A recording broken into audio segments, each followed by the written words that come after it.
Steve, you have successfully sued the state legislature in Florida for cash reparations for descendants of the Rosewood massacre that occurred in 1923 in Florida.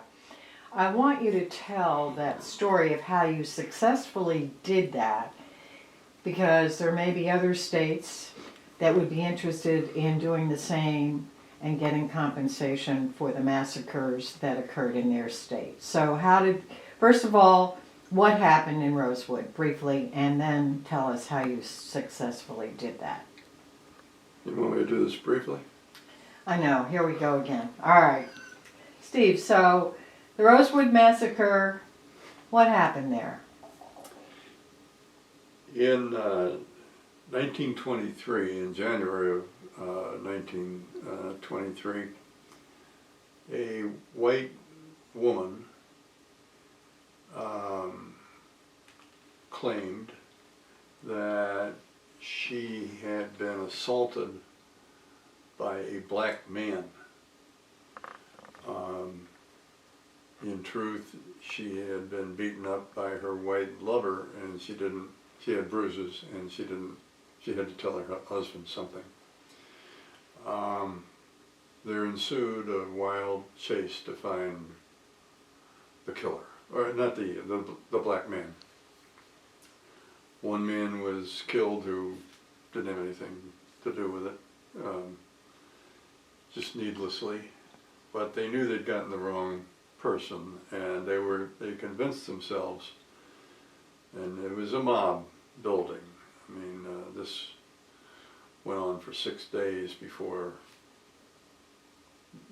it really blew up.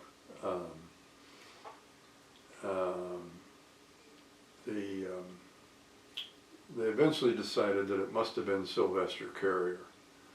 Now, Sylvester Carrier is a remarkable man. The Carrier family is the most prominent family. Black family. Hmm? Black family. Black family in Rosewood. Rosewood's a small community in northeast Florida, down the road from Cedar Key. Thriving African American community, farming, turpentine,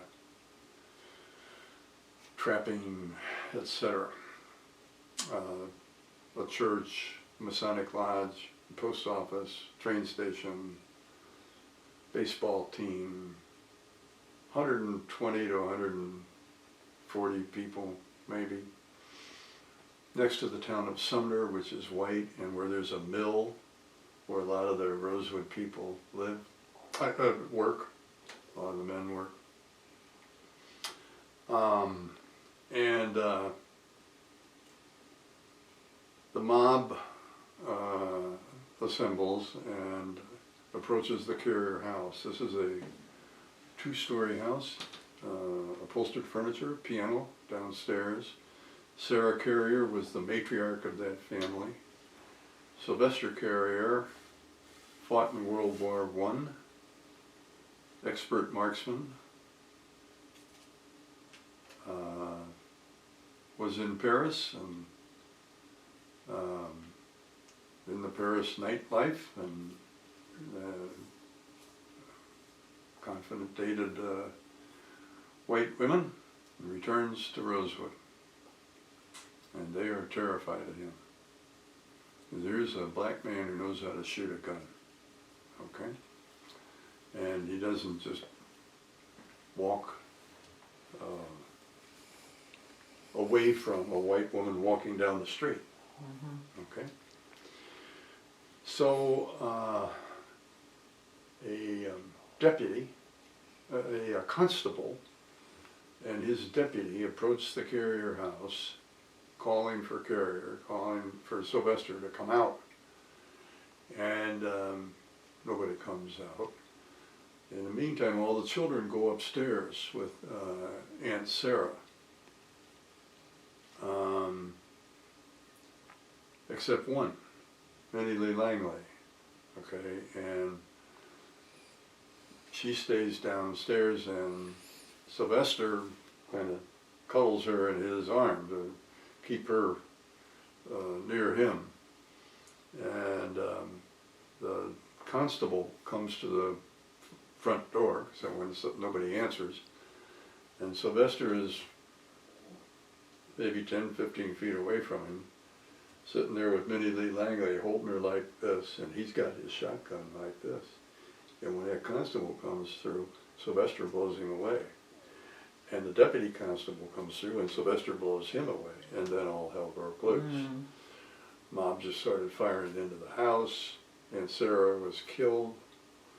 The children somehow that evening escape through the cold January night in their 90s, through the swamps in North Florida.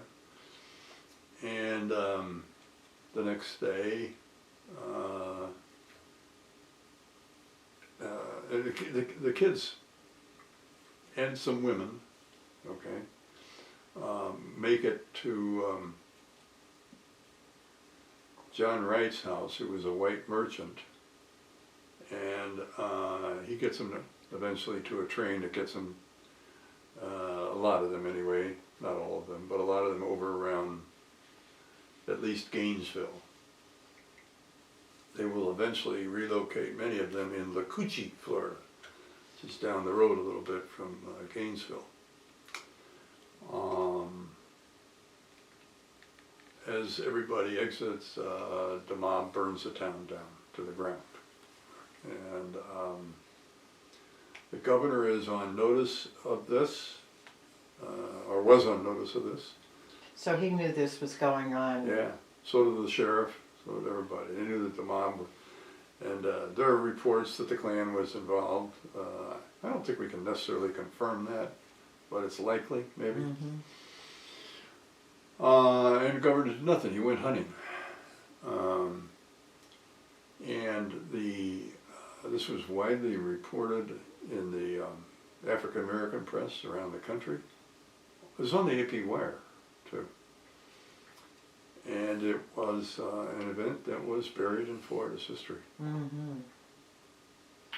So, in 1923, that happened.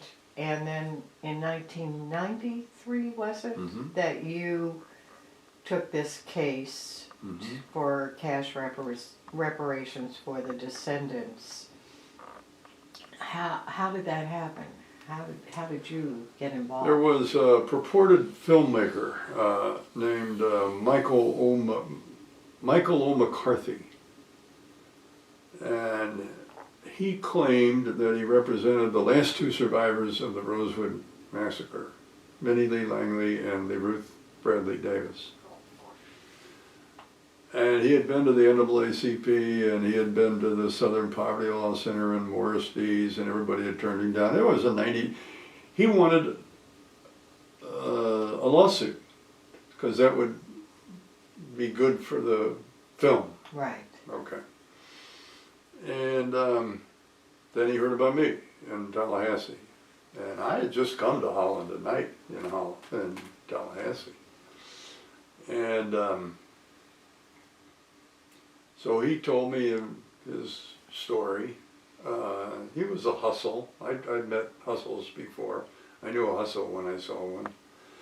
And I said, well, what do you want? Where do we start? It's kind of intriguing. He said, well, I'd like you to interview the clients. I said, fine, I'll go by myself. I don't need you along.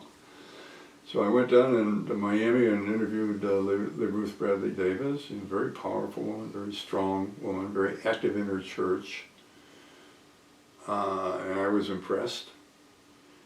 And then I went to Jacksonville and I met Minnie Lee Langley. And I'll never forget that woman as long as I live. That was one of the most remarkable people I've ever met. And I've met some presidents. And I'll never forget Minnie Lee Langley. And she just mesmerized me. She was sitting there, Cuz Sill, that's what you called him, Cuz Sill, had his arm. He had that shotgun, and she was right there, and she was alive and well, and I said, I'm taking this case, okay? That's my first witness, okay? and it went from there. So you sued the state legislature on what grounds? So obviously, you know, I'm not going into court on this, state court, federal court, anything like that. 93 years is a pretty serious problem. And I think that's what had scared everybody else off on the case. But I had done some work on it while I was in Tampa before I moved to Tallahassee on a claims bill. And a claims bill in Florida, and most states have this, is really, its primary purpose in most states is what's called an excess judgments case. The states claim sovereign immunity when, say, the Department of Transportation has an employee who's driving a truck, and the truck either injures or kills somebody in an accident, and then they sue the state. And the jury says you get $7 million. And the state says, we're not paying anything above $250. That's what the state law is. But they have this kind of release valve but you could file a claims bill. And then it also said, another way you could use a claims bill is if the state had a moral obligation to compensate somebody. Sounded like a moral obligation to me. That the governor take action when he didn't take action. The failure to bring the perpetrators to justice, prosecute them, return the land of the Rosewood people to the Rosewood people, and you know, do justice in this case. And they didn't do that. Mm-hmm. And importantly, they didn't do that in 1923, or 33, or 43, or 53, 63, 73, 83, 92. So it's capital murder. Statute never ran. Okay. I don't have any statute of limitations problem. Okay. It's creative. Very creative. So what happened then? We had a hearing. Well, first thing happened is we filed a bill, a claims bill, and the legislature said, why don't we do a study? And we said, okay, you're trying to kill the claims bill, so we understand that. Let's do a study. So they put up 50 grand, and they wanted the 3 universities involved in it. Of course, we had a little newspaper coverage along the way, and that was motivating the legislature. They had Florida State, they had Florida, and they had Florida A&M, the African American University. And to head up the study, they chose Maxine Jones, who's an African American female professor of history at Florida State. So they took a year to do a study. And the study came out, and it confirmed exactly what my client said had happened there. Okay? And laid it out in all its gory detail, including interviews of witnesses, including a white witness who was still alive. And there were 9, I think it was 8 or 9 survivors, okay? And we put 4 of them, we would eventually put 4 of them on the stand. There'd be a hearing on the claims bill, okay? Great special master Richard Hickson was the special master. And so I guess the bottom, I lost one step. The next year we refiled the claim bill. And we said, now we have the study, now we want the money. Okay. Now I had gone all around Florida meeting in little AME churches, okay, talking to the survivors, okay. I first went to the AME church at the invitation of Arnett Doctor, who was the head of the Rosewood family. He had promised his mother that he wouldn't talk about it. His mother had told him about it. But all these people lived lives of total fear. They had been witnesses to unprosecuted murders. They felt if anybody ever knew that, they could be killed. That's how they lived their whole lives. So the mom said, you're not going to tell that story. And he said, I'll agree while you're alive. Philomena was her name. But when you die, I'm going forward. Okay, and this was his going forward. But I had talked to this Hustle, this Michael O. McCarthy, who told me there were only 2 survivors left, Minnie Lee and Ruth Bradley Davis. And Arnett Doctor called me up and said, "Who the hell do you think you are? 2 survivors." He said, "I want you to come to a meeting at an AME church in La Cucci. That's where most of these people came. I want you to meet these people and talk to them." 2 survivors. So Franny, me, my wife, we were down at a meeting. So happens that Sunday we were at a meeting that was nearby. It was a firm meeting, holiday night. We were in Tampa, so we just drove up to La Cucci. Well, this was my first meeting of Arnett Doctor, and he's there. The parking lot was down here, and like he's up, the church is up further, and he's standing up there and like this, and he's got a white suit on with a red shirt, with a red tie, red shirt I think, and a white tie. And he's standing there like this. I went, oh, this is not going to be pretty. So he greets me, you know, "Good afternoon, Mr. Hanlon. You come on in this church, you know." And I get into church, and of course, unbeknownst to me, there are TV cameras there. Thank you. And the church is packed, and they got 8 survivors sitting up here in the front of the church. Minnie Lee and all of them. And they want to know, you know, how come we weren't contacted, and what this money that's going to, you know, what's going on here?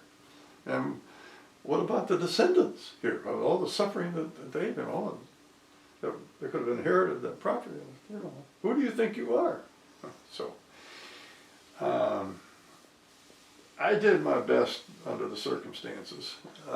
It was apparent to me from that meeting that the survivors wanted their story told. That was their main goal. The descendants wanted the money. That would include Arnett. Okay. So I, after listening to them and, you know, doing the best that a white boy could do in that circumstance, okay, I said, so I have 2 kind of conclusions. And the one is, I understand you all want money. Nobody's ever gotten money. Okay, we don't have a history of reparations, and it's got Japanese reparations, but we don't have African American reparations. So the first thing I can tell you is that money and families don't go well together. In my own family, my mother thought she was supposed to get a necklace of my grandmother's, but her sister took it, and they never talked again. Okay. So if you want money, I'll go out and fight like hell for money. But I want you to know it's going to be a mixed blessing. It happens to poor people, it happens to middle class people, it happens to rich people. They fight about it. And the second thing I want you to know is that this won't work unless, and I think I repeated this a number of times, everybody has to be together. Everybody has to be together, okay? Because if we have people start splintering off, that's it. It's over. They'll take advantage of the fact that you're splintering apart. They'll divide you. They'll put you against one another, and it's all over, okay? And we'll have to just leave, okay? So we can, our firm will do it, okay? It's the largest firm in Florida. So you got to the right place there. We're going to do it for free, okay? We're actually going to spend a fair amount of money too on our own. And we will never, front door, back door, side door, movie deal, but we will never take a dime for this, okay? Because that would kill it, okay? But you all got to be together. And you see, what I'm really doing is I'm representing a class. And they have different interests. The descendants want one thing, the survivors want another, and they all want more than each other in the descendants. And they have different views about who was really there. 1 minute, Steve. Sorry about that. It's okay. So it's really like a class action without the rules that govern a class action, and Arnett is the lead plaintiff, okay? he's kind of the leader. Somebody's going to have to make a decision here at the end.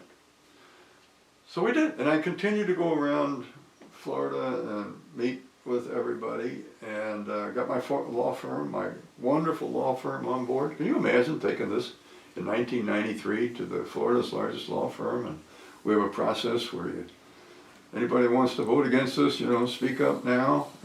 And they didn't bat an eye. Didn't bat an eye. So we went in, had the hearing, put Minnie Lee on. In front of the state legislature? It's a big hearing room, national and international press, packed hearing room, I think 400 or 500 people. A little Minnie Lee Langley walks up there and tells her story. She had gotten sick. I was worried I was going to lose her. And she stayed with us. She lived in Jacksonville, and she and her niece came over to our house in Tallahassee. And she'd never been inside anything like, it was I think, a rather modest house, and she'd never been inside something like that. And we had a wonderful dinner with her, and she looked at me during the dinner and she said, you better stick with this woman, she knows how to cook. Got her prepared for a testimony the next day. There was nothing this white boy was going to do to prepare her, that could prepare her for her testimony. She was going to say what she was going to say, and it doesn't matter what any white boy said at that point. And it was spellbinding. It was spellbinding. And you could hear a pin drop. And she describes that scene that I just described, and what happened afterwards in the terror of running through the night in their 90s, and it was overwhelming. And at one point, best part of it, she said, and she started saying, and then the crackers did this. And I picked up on it, and I said, so what did the crackers do next? And they said, well, the crackers did this, and cracker, it was like call and response. You could play in a black church. And it was wonderful. Because cracker is a term of derision, okay, for white males, stupid white males, okay, which there were in abundance. And it was a remarkable testimony. So the hearing examiner said, let's take a break after that. I mean, people had to get hold of themselves. And Jim Peters, who was the state's attorney at the time, and Jim and I really liked each other. And respected one another and trusted one another. Jim called me up the night before and said, this is what I'm going to do.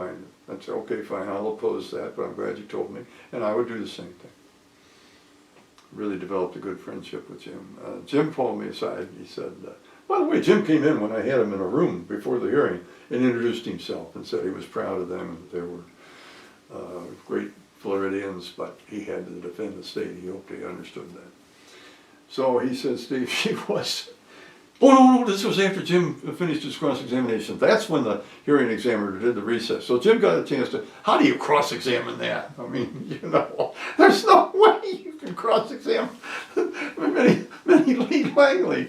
So then we recessed. And during the recess, Jim came up to me and he said, Steve, I forgot to ask her. It was spellbinding.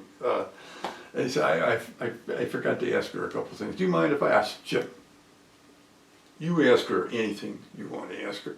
This case is over, Jim. And he said, okay. So he went back and asked her a few questions, and it didn't make a damn.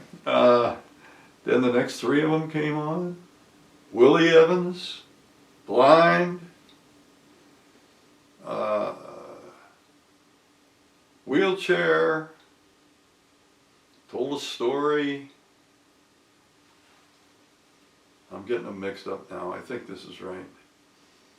It's been a long time. Out of respect to them, I'd like to get it right, but I may not. So if they're watching, forgive me. William.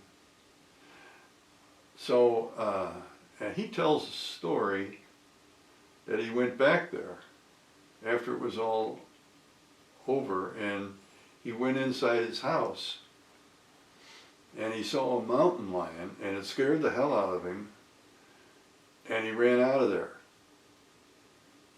That wasn't true. His house had been burned to the ground. He had in his mind, either in a dream or otherwise, The terror. made that up to protect himself from what was going through his mind. There was another one, and damn it, they were from Jacksonville, and I can't remember his name. But he, well, first of all, I really remember is Arnett, Doctor's uncle. Kills me, I can't remember his name. But his last name was Doctor. He was a black boot in St. Petersburg.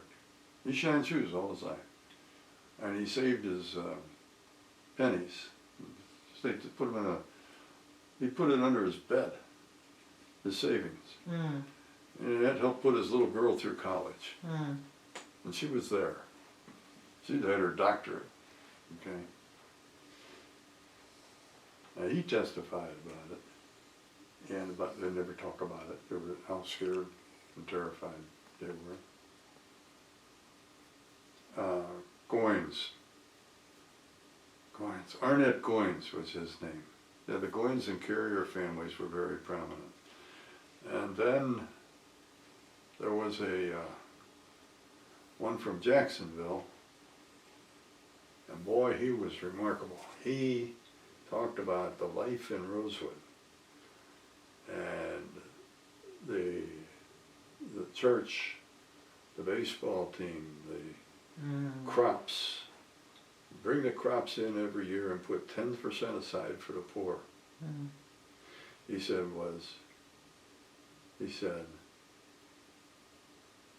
and we had God. And he said, and God was all we needed. Okay? I mean, it was really, really powerful. And to me it was important because to me the big loss was the loss of that whole community life for the next 70 years and thereafter. And of course, and this was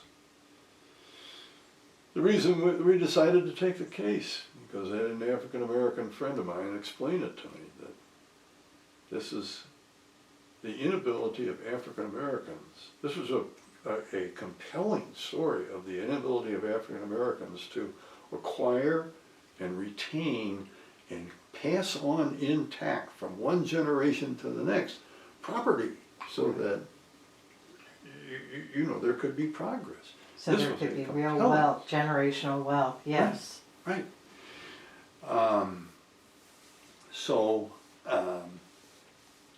And then I put on an African-American psychologist. She was great.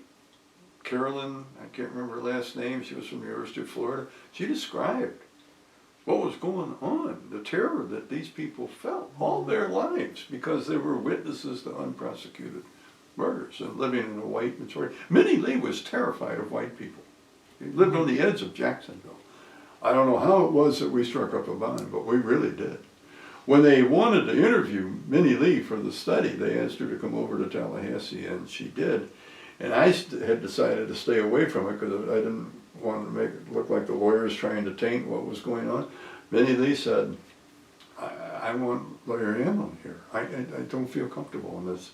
So I came over and I talked to her and I said, don't worry, these people don't know half of what you know, and you'll be fine without me. I wouldn't let you be in here unless I felt you could handle yourself just fine, And she, knocked him over, and she went ahead. I should say, the night when she was over to our house for dinner, and she'd been sick before, and she'd lost weight. She didn't have a lot of weight to lose.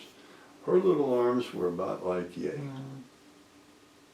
Well, boy, was she a powerful woman. Okay.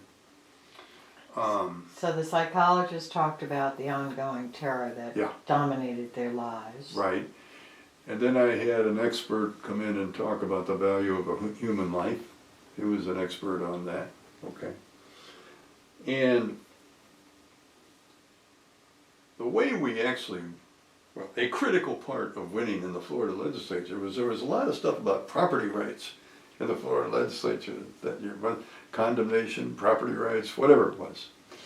And a Republican, who was a co-sponsor of the bill, Miguel DeGrande, and is now a partner at Holland and Knight, he said, we got to emphasize that the property on this thing had been taken away, and that'll get us Republican votes. They'll understand that if you take property away, okay? Black lives may not matter, but black property they could get their arms around, okay? And that was a key factor. I, in my foolishness, thought, property, what do you mean property? Their whole lives, there's where the harm is, there's where the damage is, okay? Mm-hmm. Wrong. At least you have to give an awful lot of weight to property. People understand property, okay? They don't understand black lives, okay? But they do understand property. So, Richard Hickson wrote, had the benefit of the history there that Maxine Jones had done, including she found a white witness who validated the story. Mm-hmm. Now,